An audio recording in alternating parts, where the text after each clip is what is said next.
So everybody's been buzzing about the murder of the UnitedHealthcare CEO, Brian Thompson. Now, if you haven't heard about this or seen the footage, I'm going to tell you everything that you need to know. On Wednesday, December 4th, Brian Thompson was shot to death outside the New York Hilton Midtown in Manhattan, where the company was hosting an investor day. Thompson was named the CEO of UnitedHealthcare in April of 2021, but he joined the company in 2004 as the CEO of the company's government programs like Medicare and retiree coverage, as well as programs providing Medicaid and other coverages to millions of individuals. Now, it took a few days for the police to pinpoint any kind of suspects related to this case, but on December 9th, a man named Luigi Mangione was taken into custody. Luigi was arrested in a McDonald's in Pennsylvania, and apparently he belonged to a prominent family in Maryland who owned several country clubs, healthcare facilities, and estate companies. He's a 26-year-old Ivy League graduate, graduating from UPenn with both a Master of Science in Engineering and a Bachelor's of Science in Engineering. And supposedly, months leading up to this shooting, his friends were trying to reach out to him through text, through tweeting, because they hadn't heard from him in months. Luigi also had a Goodreads account where he gave a 4-star rating to a review of Industrial Society and Its Future, which was written by the Unabomber. Now, when he was arrested, he was carrying multiple fake IDs as well as a US passport, and apparently one of those IDs matched the fake New Jersey ID that the shooting suspect used to check into the Manhattan hostel before the shooting.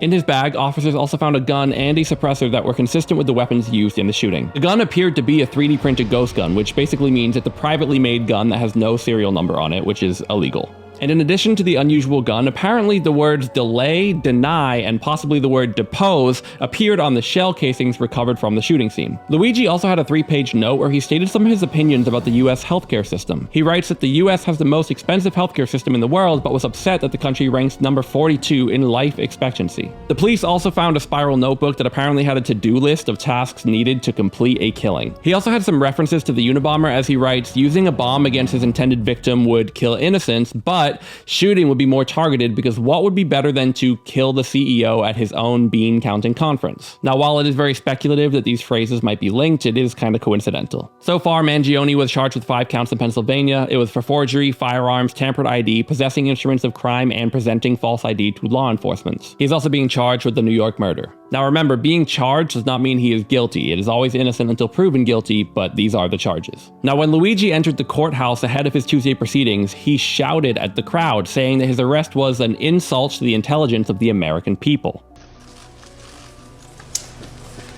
Luigi, back up. That is completely out of touch, and an insult to the intelligence of the American people and the lived experience.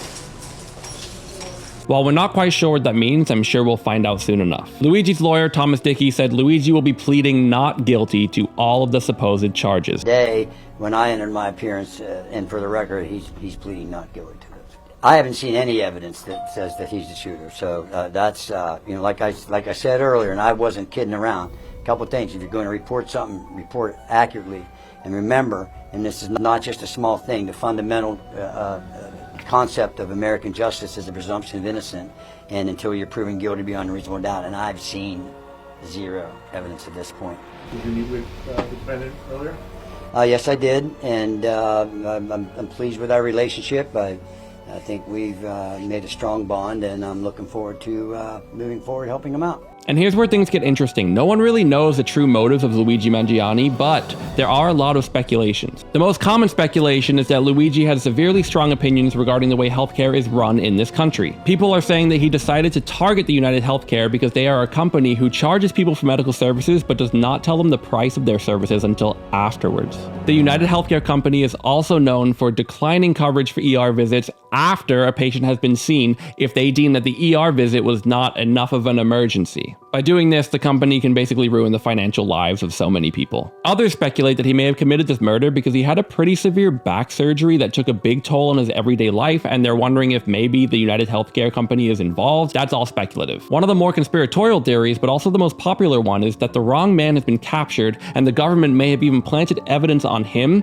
to manipulate the public and provide a justice answer. People are wondering how someone so smart, a valedictorian, graduated from Ivy League, pulled off a murder, was free for a few days, but then became sloppy enough to show up at a McDonald's with all of the evidence in his backpack. People wonder if maybe he did this on purpose. He wanted to get caught so that he can spread a bigger message. Weirdly enough, a supposed YouTube channel belonging to Luigi posted a scheduled video that came out after his arrest, which was titled, "If you've seen this, I've already been arrested." And there was a second video set for December 12th that was apparently going to tell us the truth. However, we'll never see that video because this channel has since been removed from YouTube. So what do you guys think about this? Do you think that they got the right guy, this really is the killer, or do you think something bigger is happening behind the scenes? Let me know what y'all think down in the comments.